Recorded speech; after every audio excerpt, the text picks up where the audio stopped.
أعوذ بالله من الشيطان الرجيم بسم الله الرحمن الرحيم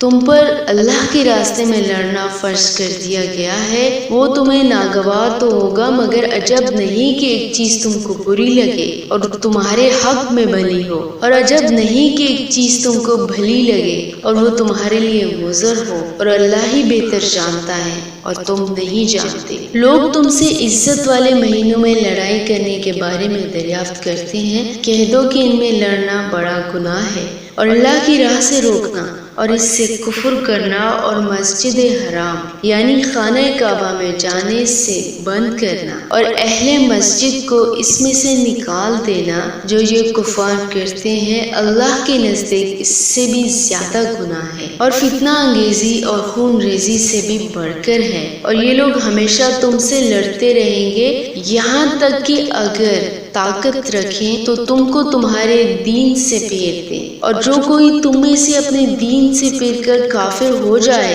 اور کافر ہی مرے تو ایسے لوگوں کے اعمال دنیا اور آخرت دونوں میں برباد ہو جائیں گے، اور یہی لوگ دوزخ میں جانے والے ہیں جس میں ہمیشہ رہیں گے۔ جو لوگ ایمان لائے اور اللہ کے لیے وطن چھوڑ گئے اور جنگ کرتے رہے کفار سے، وہی اللہ کی رحمت کی امیدوار ہے، اور اللہ بخشنے والا اور رحمت والا ہے۔ قال رب اشرح لي صدري ويسر لي أمري واحلل عقدة من لساني يفقهوا قولي